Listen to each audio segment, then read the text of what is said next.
Jeudi, la justice européenne a critiqué l'UEFA en jugeant que ses règles de 2021, qui visaient à empêcher la Super League, une compétition dissidente de la Ligue des Champions, étaient en violation du droit.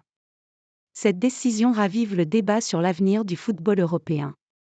L'arrêt de la Cour de justice européenne, CJE, ne valide pas pour autant la légalité de cette compétition privée, lancée à l'époque par 12 grands clubs, qui se heurtent par ailleurs à la farouche opposition de nombreux fans du ballon rond, mais offre une nouvelle ouverture aux promoteurs d'une sécession.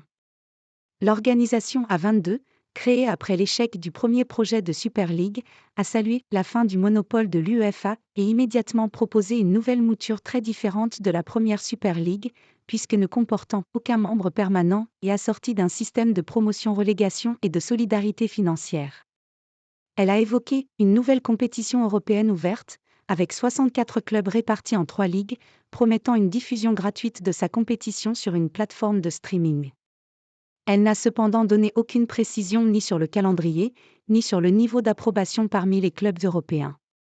Et pour cause, la puissante Association européenne des clubs, ECA, a, elle, renouvelé son soutien à l'UEFA, assurant que le football européen était plus uni que jamais contre les tentatives de quelques individus de relancer des projets de tournois dissidents. Modèle égoïste et élitiste.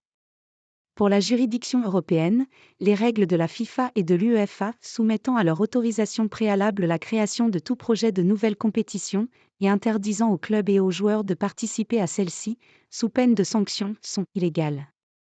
La CJE, qui s'est prononcée sur les textes de la FIFA et de l'UEFA en vigueur au moment du lancement de cette procédure en 2021, estime en effet que les pouvoirs de ces deux instances n'étaient alors encadrés par aucun critère assurant leur caractère transparent, objectif, non discriminatoire et proportionné. Mais l'UEFA estime avoir corrigé cette lacune, dans l'intervalle, avec un nouveau règlement bien plus détaillé adopté en juin 2022.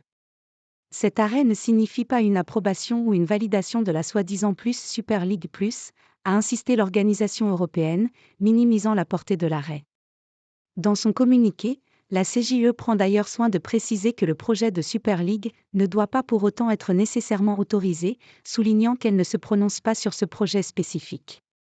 La Ligue espagnole de football, la Liga, a immédiatement rappelé sa vive opposition à tout projet dissident, dénonçant un modèle égoïste et élitiste. Tout ce qui n'est pas totalement ouvert, avec un accès direct seulement à travers les championnats nationaux, saison par saison, est un format fermé, a justifié l'instance sur le réseau X, anciennement Twitter. Real et Barça n'ont pas désarmé. Pour l'association Football Supporters Europe, il n'y a pas de place dans le football européen pour une Super League séparatiste. Le projet met en danger l'avenir du football européen, estime-t-elle, promettant que ses membres continueront à se battre pour l'empêcher. En avril 2021, 12 grands clubs avaient annoncé leur propre compétition privée, à l'énorme potentiel commercial, par une offensive lancée à minuit juste avant une vaste réforme de la Ligue des Champions, frontalement concurrencée. Attaqués par surprise, UEFA et FIFA avaient menacé de sanctions. La communication désastreuse des mutins puis la forte opposition des supporters, en particulier en Angleterre, avaient incité plusieurs pays à envisager des mesures législatives, poussant 9 des clubs rebelles à jeter l'éponge. L'aventure dissidente avait capoté en moins de 48 heures. 2 ans plus tard, seuls les clubs espagnols du Real Madrid et du FC Barcelone n'ont pas désarmé.